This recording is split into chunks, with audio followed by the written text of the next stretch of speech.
Hello, I'm Alma Angeles. We're moving to the next stage of the pandemic, and as the world resets to the new normal, we find ourselves seeking the right balance between health and livelihood, constantly adjusting the boundaries between liberty and responsibility. On tonight's headlines. Japan's Prime Minister Shinzo Abe is to resign over health problems in a development that will end a record-setting tenure with no clear successor yet in place.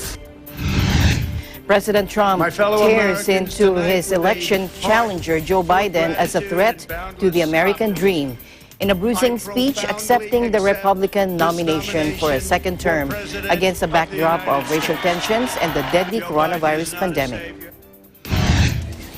At least 6 people are killed by Hurricane Laura in Louisiana, and search teams may find more victims, but the governor says the most powerful storm to make landfall in the U.S. state in living memory did not cause the catastrophic damage that had been feared. And the U.S. Defense Department said the Chinese test launches of ballistic missiles in the South China Sea were threatening peace and security in the region.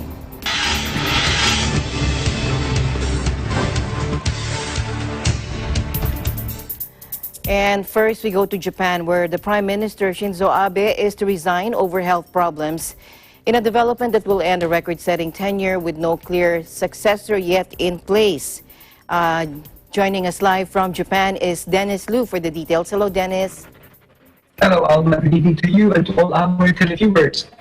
Japan's Prime Minister Shinzo Abe announced Friday he will resign over health problems.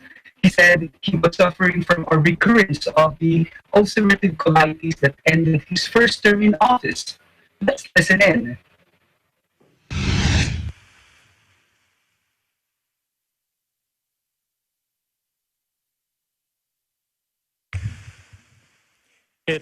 治療を抱え、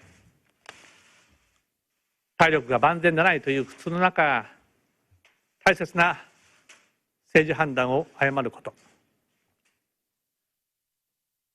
結果を出さない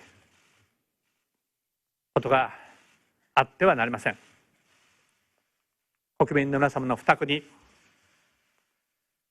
自信を持って応えられる状態で亡くなった以上、総理大臣の地位にあり続けるべきではないと判断いたしました。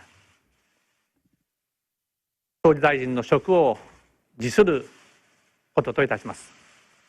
かかわらず任期をあと1年まで1年残し、他のさまざまな政策が実践途上にある中、コロナ禍の中、職を辞することとなったことについて、国民の皆様に心よりお詫びを申し上げます。次の総理が任命されるまでの間、最後までしっかりとその責任を果たしてまいります。そして This is the second time that Abe is to leave the post over a medical issue, stepping down in 2007 because of his inflammatory bowel disease after only serving a year in office. He returned to the top job in 2012 after a landslide election win in the lower house. Abe offered his apologies for the second resignation. This 7-year tenure makes him Japan's longest-serving prime minister ever. Abe said he was receiving a new treatment for the condition which needed to be administered on a regular basis, which would not leave him with sufficient time to discharge his duties. During the conference, he also announced new measures to fight the coronavirus pandemic. That includes boosting testing capability to 200,000 tests per day and aiming to secure enough vaccines for all citizens by mid-2021. He also said that Japan will allow foreigners with residency status to enter the country from the start of next month. Abe is expected to stay in office until his ruling Liberal Democratic Party can choose a successor in an election likely to take place among the party's lawmakers and members. There is no clear consensus on who will succeed him, with likely candidates including Finance Minister Taro Aso and Chief Cabinet Secretary Yoshihide Suga. Abe's decision to step down will be bitterly familiar for the man who was forced to leave office just 1 year after becoming the country's youngest ever prime minister. He has since become Japan's longest-serving premier, forever associated with the economic policy that bears his name, Abenomics. He said his legacy would be for others to decide, but pointed to his efforts to bring Barack Obama to Hiroshima, making him the first sitting U.S. president to visit the site of the atomic bomb attack. As among his proudest achievements, among his greatest disappointments, he said, was his inability to bring home Japanese kidnapped by North Korea decades ago.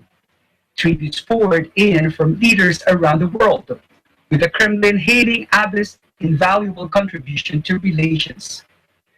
Britain's Prime Minister Boris Johnson tweeted he had achieved great things. A spokesman for the presidential Blue House in Seoul praised Abe for his many meaningful achievements and said he had played many roles in the development of South Korea-Japan relations over a long period. China was more circumspect, with a foreign ministry spokesman saying the resignation was an internal affair, on which it would not comment. Abe's time in office will end with his government facing slumping approval ratings over its handling of the coronavirus crisis, including a U-turn on the stimulus and a widely mocked policy to issue cloth face masks to every household. His departure also means he will not be in charge as the country prepares to host the Tokyo 2020 Games, postponed until July 2021 after the coronavirus pandemic erupted. Alma? All right. Thank you very much for your updates there in Japan, Dennis. Thank you very much, Alma. Reporting live from Tokyo, Japan, this is Dennis Liu. We live in interesting times.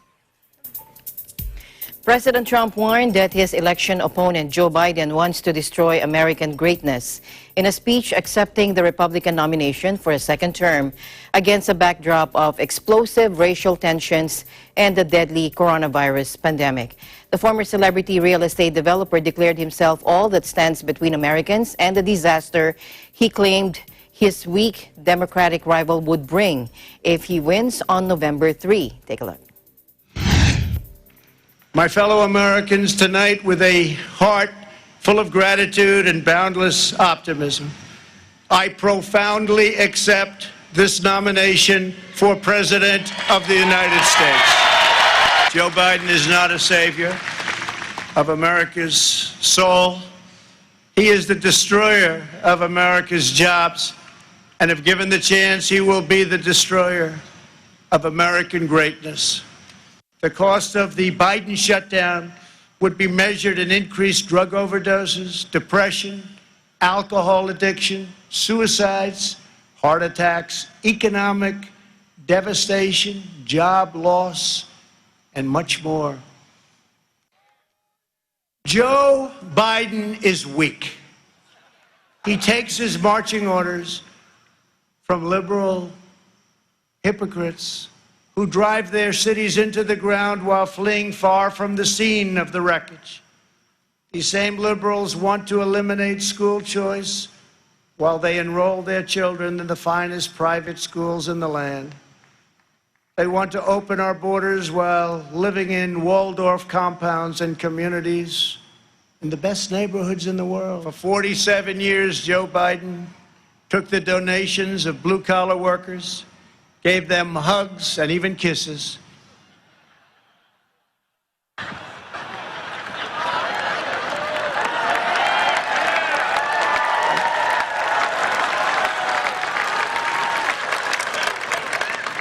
And told them he felt their pain. And then he flew back to Washington and voted to ship our jobs to China and many other distant lands.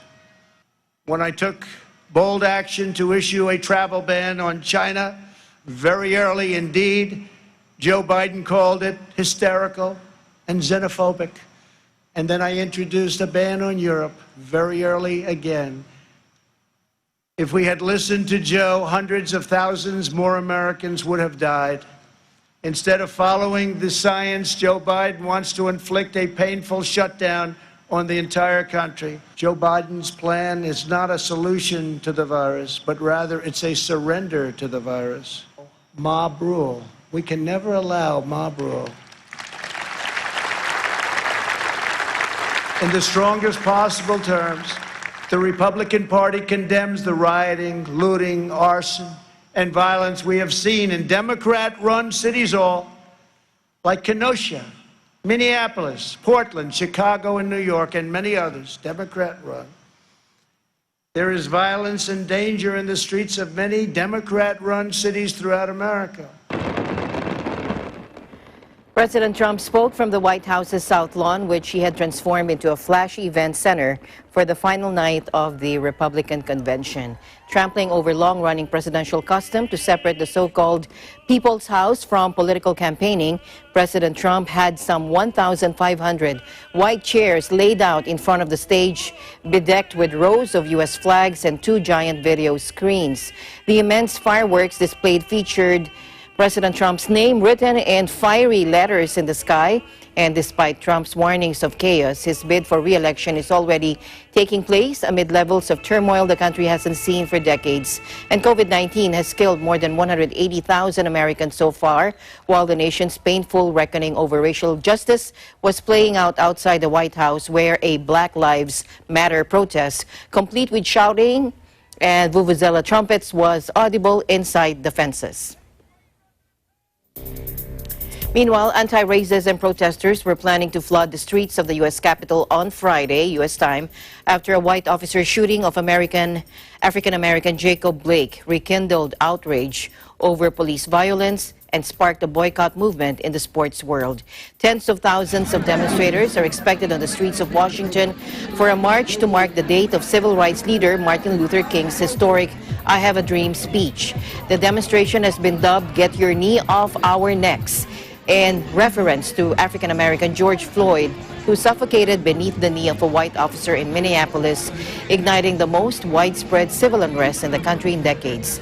Workers covered storefront windows with plywood in downtown Washington, and a heavy police presence blocked off streets, where hundreds of demonstrators gathered Thursday night in protest at President Trump's Republican nomination for another term. Just as protests sparked by Floyd's death had waned, outrage was rekindled Sunday when Blake was shot multiple times in the back during a confrontation with police in the Midwestern city of Kenosha.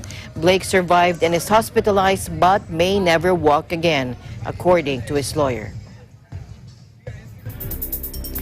Meanwhile, U.S. President Donald Trump criticized the protests against police violence by top basketball teams, saying the NBA is playing politics, marking their strongest statement yet in the fight against racial injustice. NBA playoff games were canceled for a second straight day on Thursday, but players pledged to return to the court as they sought support from their team owners in tackling racial injustice. Let's listen in.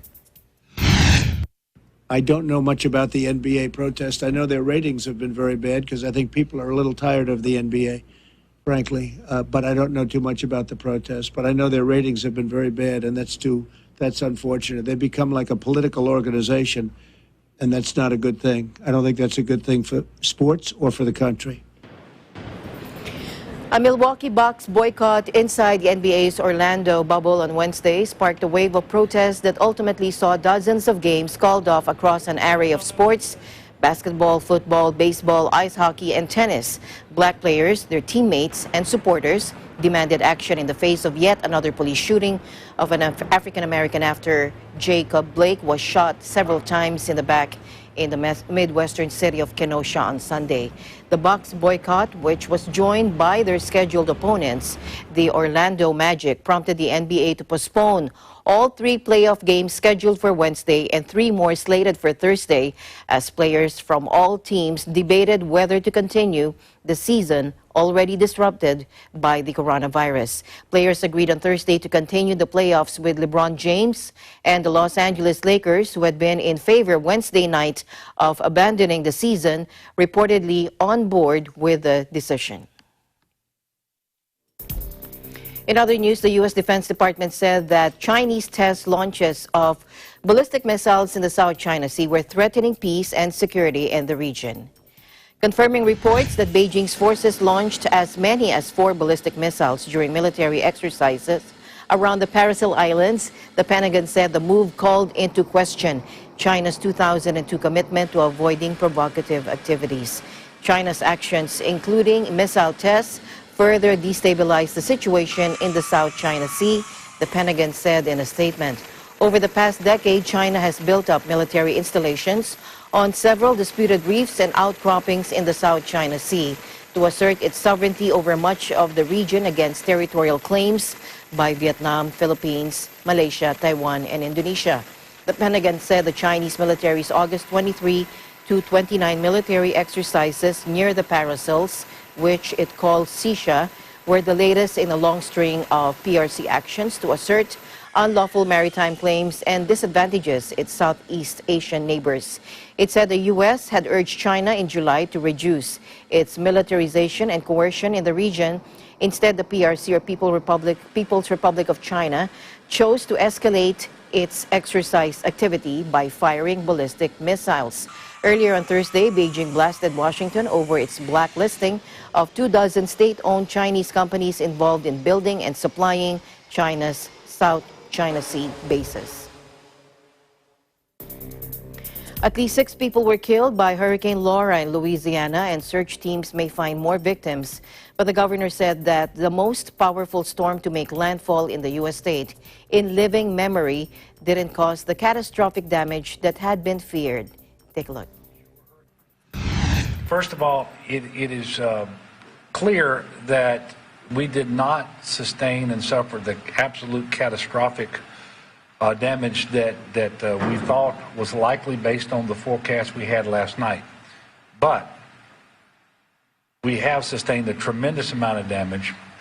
We have thousands and thousands of our fellow citizens whose lives are upside down because their businesses and or their homes have been damaged. And we have lots of challenges around the state, to say the least, with a variety of things, whether it's electrical power, water service, you name it. And so we have a lot of work to do, but we're in better shape today than might have been the case. And so we have a lot to be thankful for as well.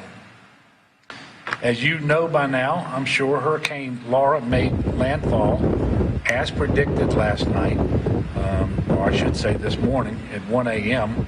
as a very strong Category 4 hurricane with sustained winds of 150 miles per hour. This was the most powerful storm to ever make landfall in Louisiana.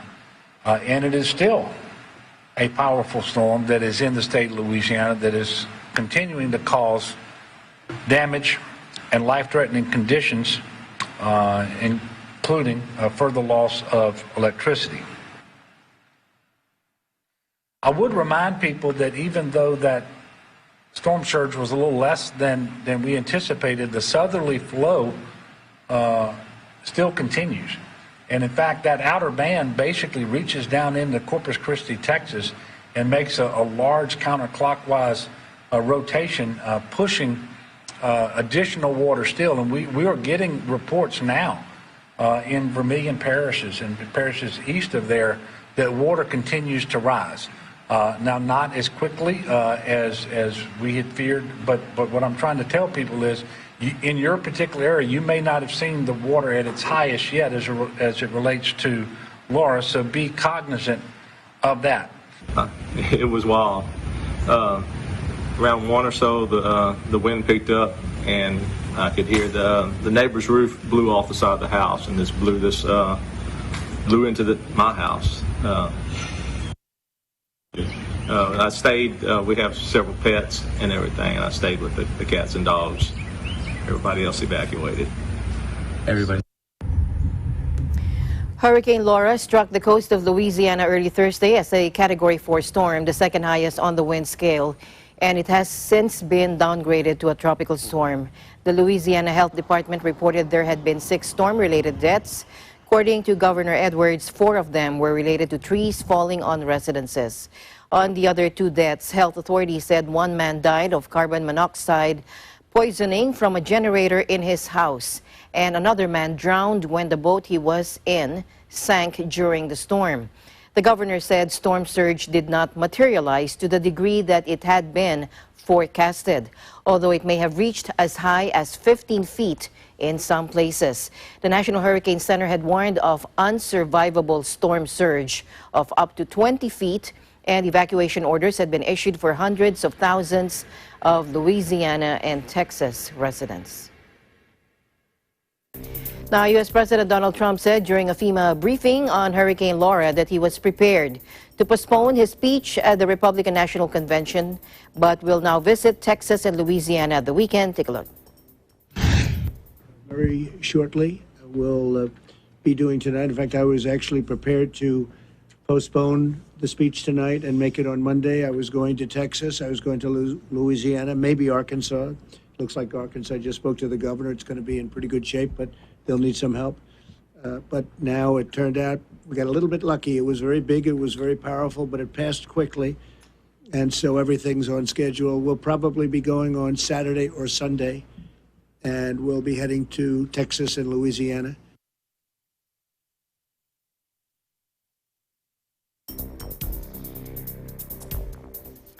Now, Louisiana Governor John Bel Edwards also said that residents living near a chemical plant near Lake Charles, where there was a chlorine gas fire, had been told to shelter in place. Take a look. You may have seen some footage that shows the chemical fire in Westlake that I just mentioned from the perspective of the lake and looking underneath the bridge. And if you've seen that, you've seen the Isle of Capri casino that's on the barge that obviously came loose during the storm and is sort of wedged underneath the bridge. The bridge remains closed, so that means I-10 is closed, and that's until we can do an inspection to see what sort of damage, if any, was caused by that barge. Obviously, there may be additional directions from local officials in that area. We're encouraging everyone, well, first of all, this goes for everybody across the state, to follow the directions that you're given by your local officials and your offices of emergency preparedness, but particularly in the Westlake, Moss Bluff, Lake Charles areas, pay attention to their directions as it relates to the chemical fire.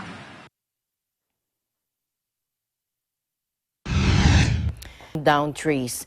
A power outage hit a local water reservoir, causing health authorities to warn residents in some suburbs to boil tap water before drinking it.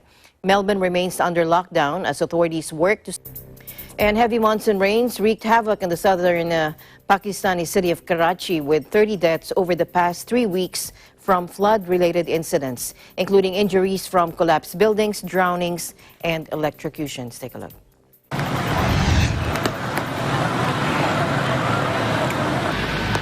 भाई कुछ भी नहीं बचा है, सारा कुछ पानी में बह गया, हर चीज खराब हो गया, पानी पूरा घर भरा हुआ था, कोई भी मदद को नहीं आया।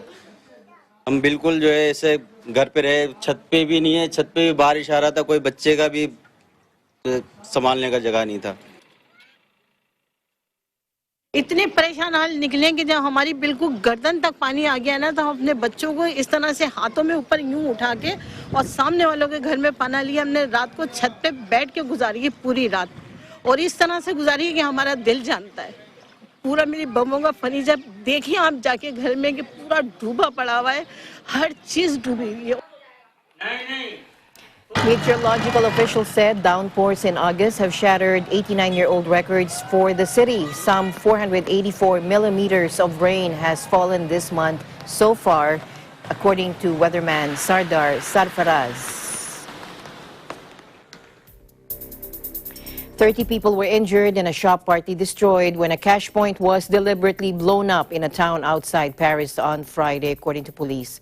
Now, the blast spread debris up to 20 meters from the site outside a supermarket in Mesures-sur-Seine, northwest of Paris. 4 people were transferred to the hospital with minor burns. The circumstances have not been made clear, but the suspect fled the scene and is wanted by police. Thieves now seek to blow up ATMs in a bid to steal cash stored inside. Russian President Vladimir Putin vowed military support for embattled Belarusian leader Alexander Lukashenko, while urging a peaceful resolution to unrest and demonstrations that erupted after a disputed election. Take a look. В рамках союзного договора о союзном государстве и в рамках договора о коллективной безопасности ОДКБ, там есть соответствующие статьи, которые говорят о том, что все государства, члены этих организаций, в том числе и союзного государства, там всего только 2 государства-участника, Россия и Беларусь, должны оказывать друг другу помощь и в защите суверенитета, внешних границ, и в защите стабильности. Там так и написано. Значит, в этой связи, конечно, у нас есть обязательства перед Беларусью. И Александр Григорьевич Лукашенко так и поставил вопрос. Он поставил вопрос о том, что хотел бы, чтобы мы оказали при необходимости ему соответствующую помощь. Я сказал, что Россия исполнит все свои обязательства. Александр Григорьевич попросил меня сформировать определенный резерв из сотрудников правоохранительных органов. И я это сделал. Но мы договорились также, что он не будет использован до тех пор, пока ситуация не будет выходить из-под контроля. И до тех пор не будет использоваться, пока экстремистские элементы, не прикрываясь политическими лозунгами, не перейдут определенных границ и не приступят просто к разбою, не начнут поджигать машины, дома, банки, пытаться захватывать административные здания и так далее. Еще раз, мы исходим из того, что все сложившиеся проблемы, которые имеют место сегодня в Беларуси, будут решаться мирным путем, а если где-то... After the August 9 presidential poll, Lukashenko claimed a landslide re-election with some 80% of the vote. The 65-year-old Belarusian strongman's relationship with Putin had soured ahead of the ballot because Minsk refused closer integration with Russia and even claimed Moscow had sent mercenaries across the border to organize riots. Yet President Putin on Thursday promised military backing for Belarus and said that Russia had set up a reserve group of law enforcement officers to deploy if the post-vote situation deteriorated. But President Putin also called on the authorities in Minsk and the opposition to find a way out of the crisis peacefully. He conceded there were problems in Belarus, saying, quote, otherwise people wouldn't take to the streets. The Russian leader's calls for calm came after the European Union and ambassadors of member states in Minsk condemned a crackdown on government critics seeking new elections and Lukashenko's resignation. The 65-year-old Belarusian strongman's relationship with Putin had soured ahead of the ballot because Minsk refused closer integration with Russia.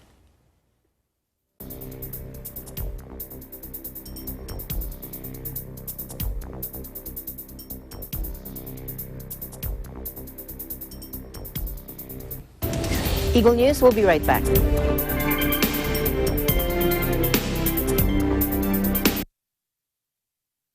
Hi everyone, it's Kula Desma. Abangan ang part 2 ng Taggisa ng Galing dito lang sa Net 25.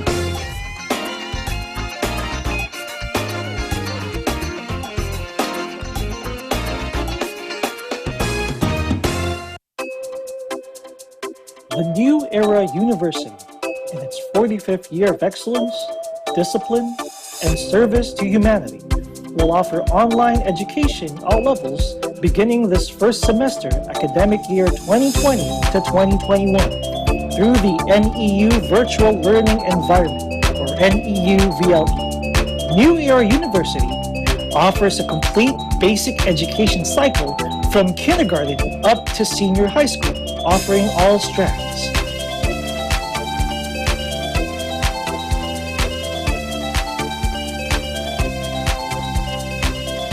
NEU has 18 colleges,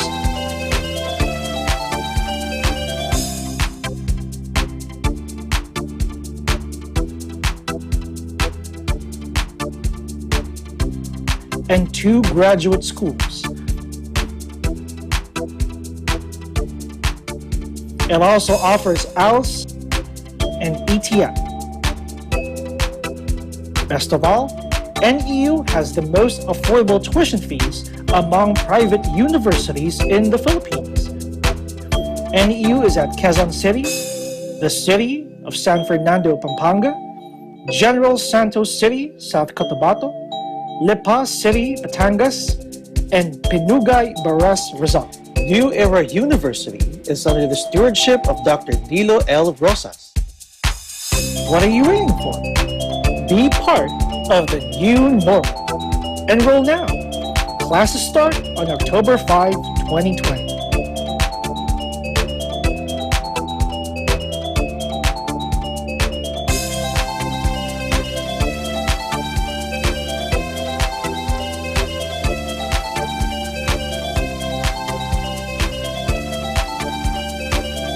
Landmarks, Linggo, alas 6 hanggang alas 7 ng gabi.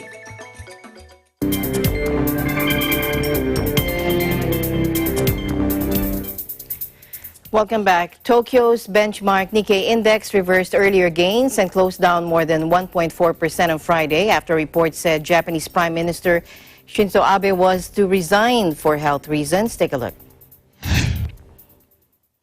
The Nikkei 225 index fell 1.41% or 326.21 points to 22,882.65 after local media reported that the Prime Minister was set to quit hours before he was due to speak at a news conference. The broader Topix index lost 0.68% or 11.02 points to 1,604.87. The Nikkei index temporarily plunged more than 2.6% after national broadcaster NHK said Abe intends to resign as his illness has worsened.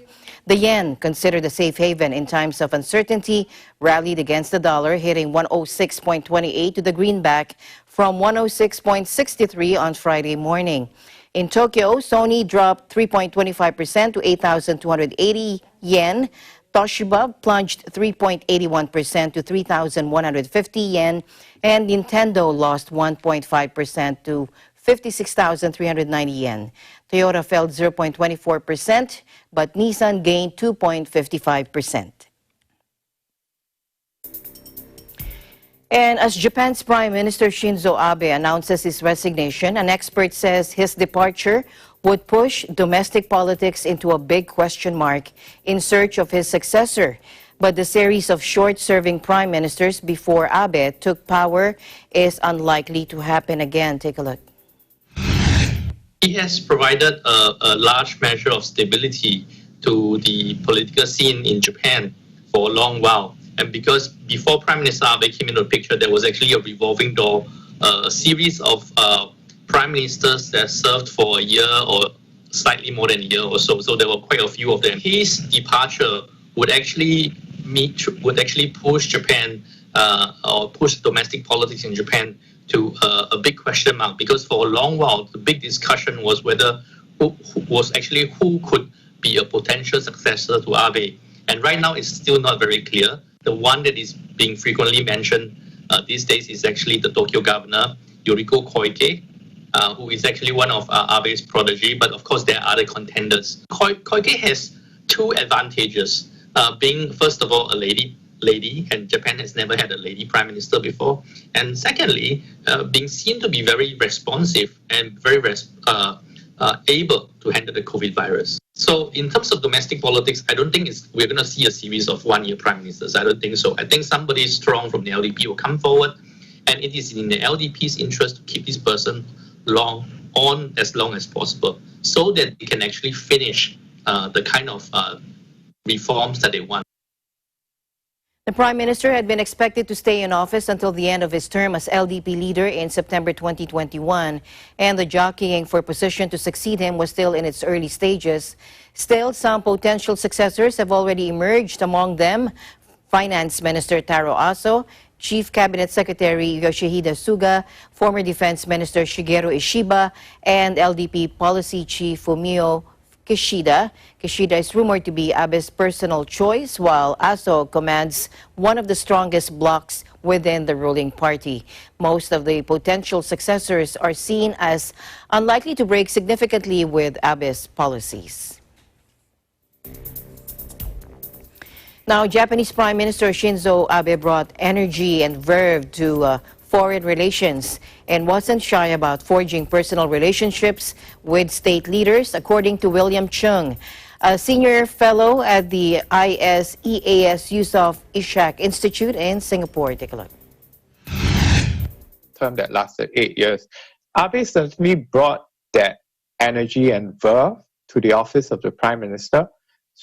And he was not shy of forging those personal relationships with other state leaders like Xi Jinping and Barack Obama and then Donald Trump. So I think he brought that kind of energy to these relationships, and that really helped the interests of Japan.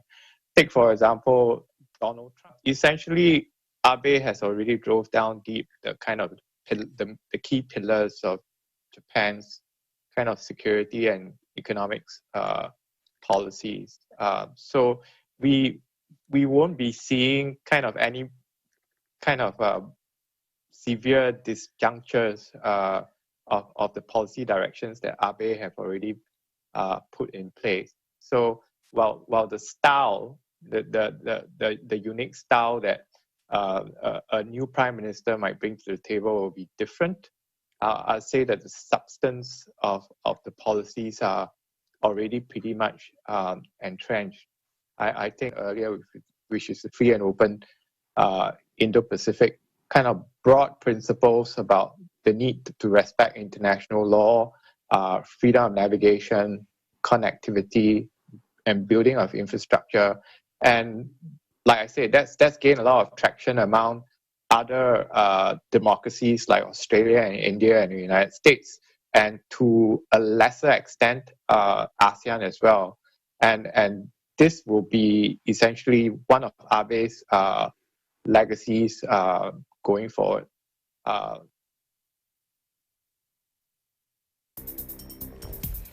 Tesco unveiled 16,000 jobs as online food sales surge. Here's JL Bautista for the report.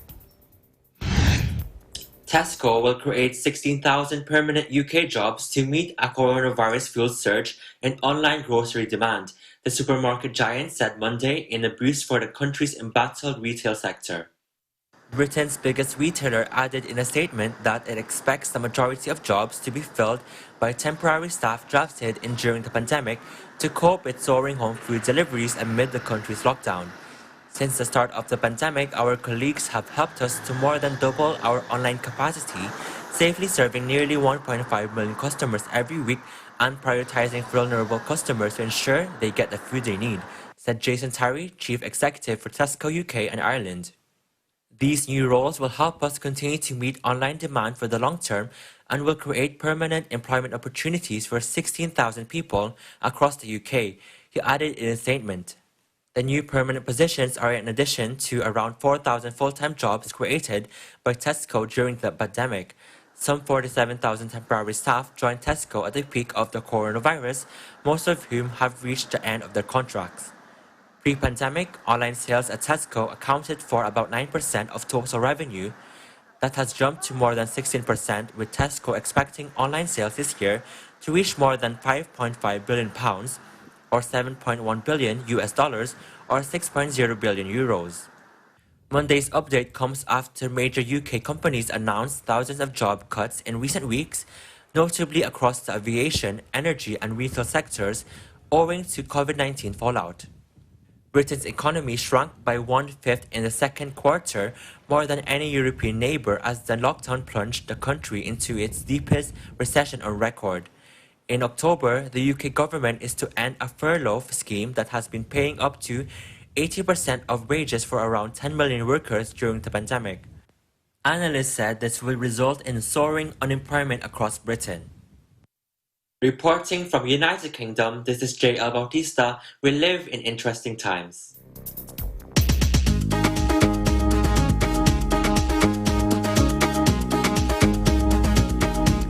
The United Kingdom is to impose quarantine on arrivals from Switzerland, Jamaica, and the Czech Republic. Joining us live from the UK is Aribel Celestino. Hello, Aribel.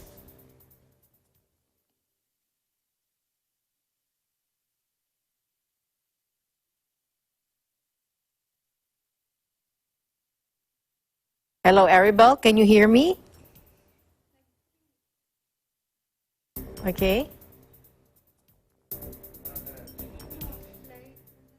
Okay, first let's go to Spain.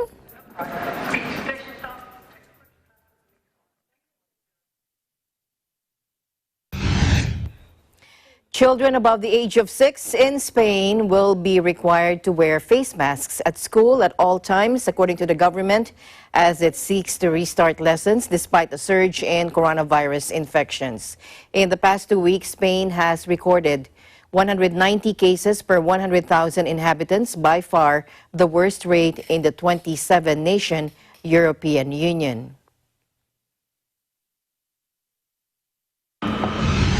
In Paris, outdoor mask wearing becomes compulsory in near suburbs at 08 a.m. on Friday as the government moves to stay a trend of mounting coronavirus infections. Non-compliance is punishable with a fine of 135 euros or 160 US. However, authorities make a last-minute about turn, exempting cyclists and joggers from the otherwise blanket outdoors obligation.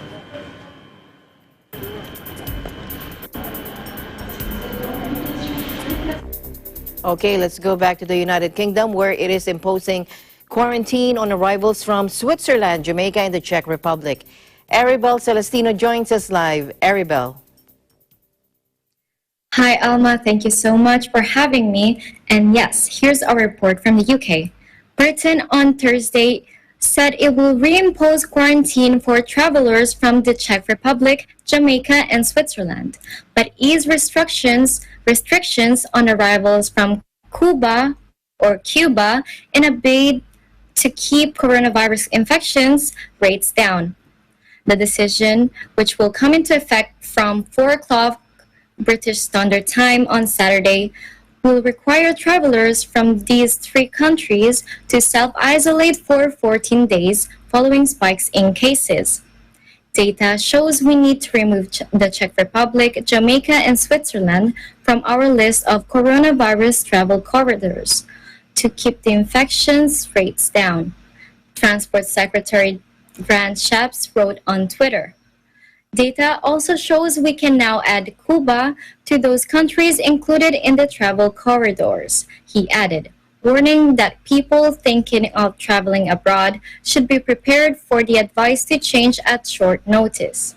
While Alma, the UK considers imposing quarantine conditions when a country's rate of infections exceeds 20 cases per 100,000 people over 7 days.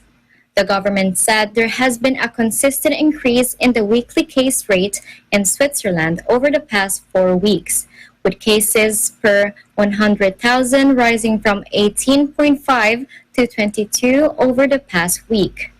Meanwhile, in Jamaica, the 7-day rate rose from 4.3 on August 20 to 20.8 on Thursday, a 382% increase, while the Czech Republic has seen weekly cases per 100,000 rise from 16.2 on August 20 to 20.2 on Thursday.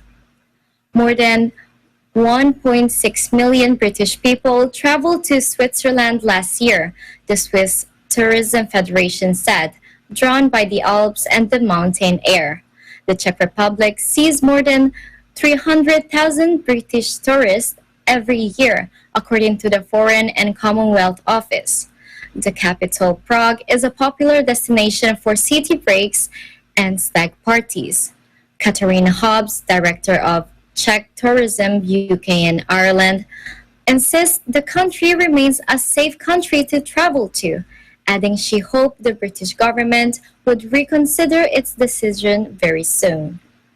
The Foreign Office is now advising against all but essential travel to the Czech Republic, Jamaica, and Switzerland.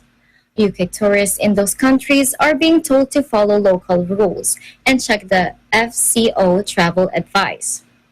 People wishing to avoid the need to self-isolate now face a race to come back to the UK before the quarantine deadline.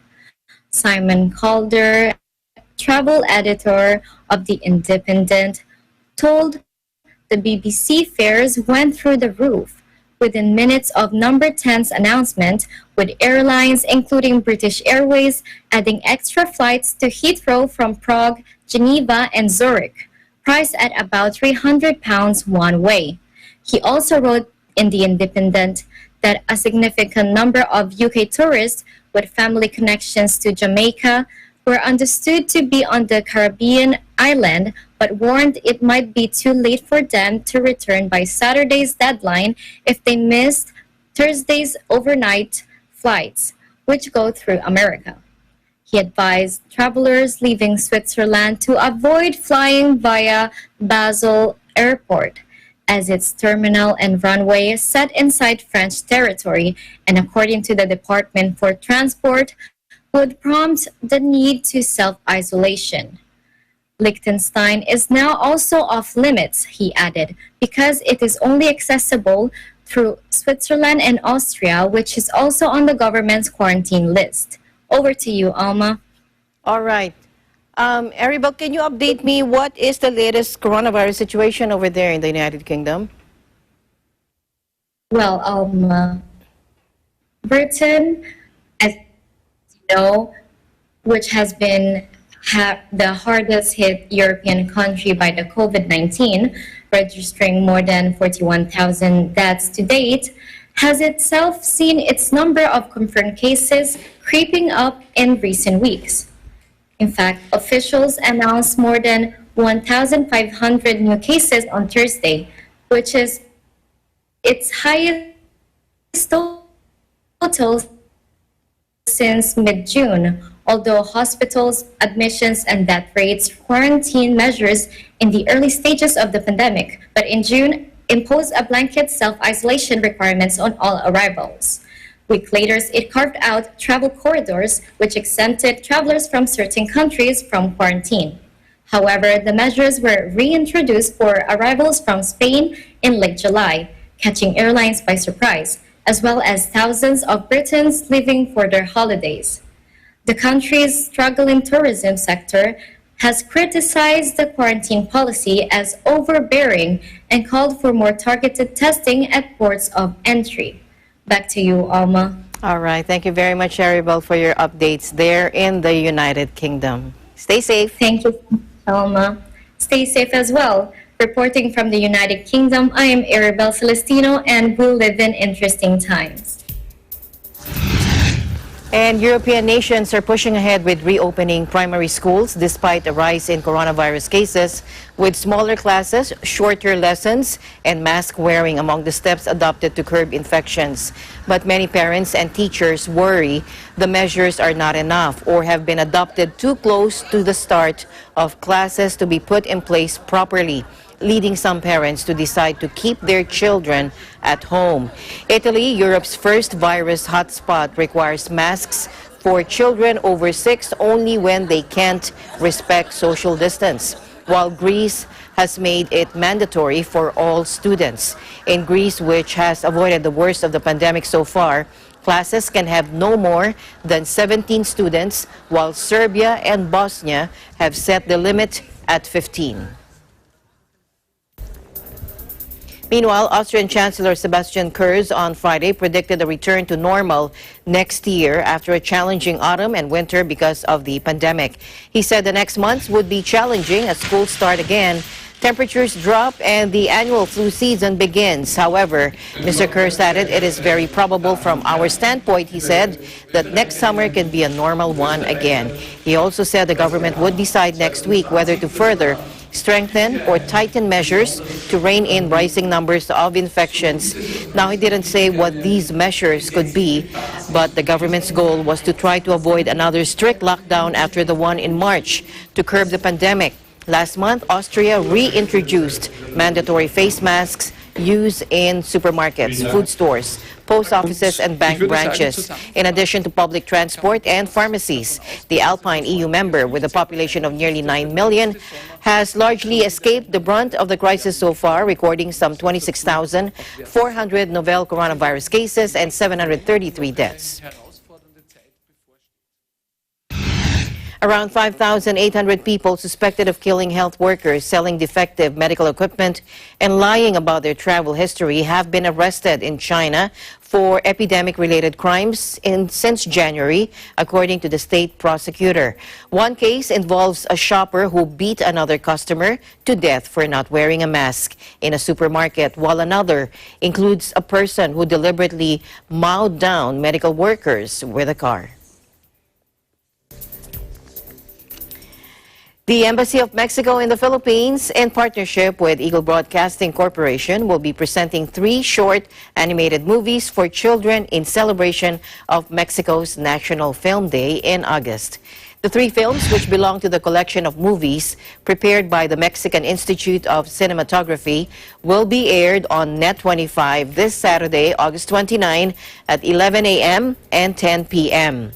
El Trompetista, the Trumpeter, a 10-minute digital animation of a trumpeter who, trapped in the rigidness of a marching band, discovers his creativity, power, and through the expression of his own music finds freedom.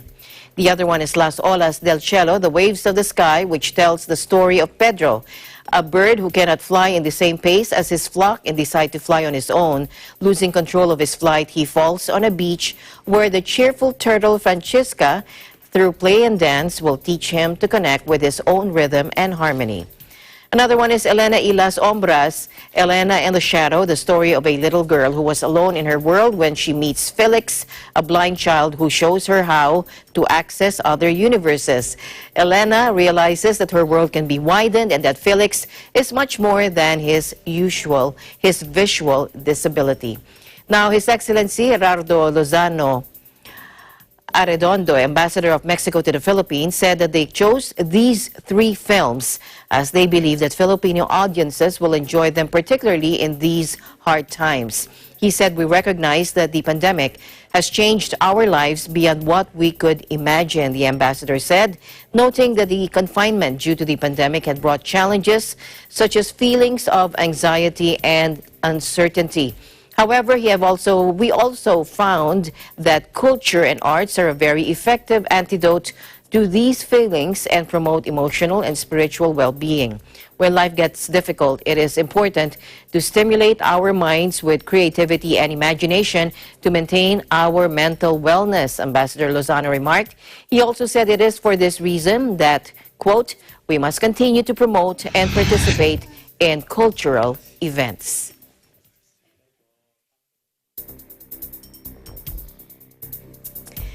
Now, in time of physical and emotional distance, we give importance to the unsung service delivered by our frontliners. Our news correspondents positioned all over the world. Without them, we would not have the eagle-eye focus on the facts of this pandemic and its continuing repercussions on our lives. To our international correspondents, thank you for staying in touch with our viewers. Stay safe, protect yourselves and others. Good night. I'm Alma Angeles. We live in interesting times.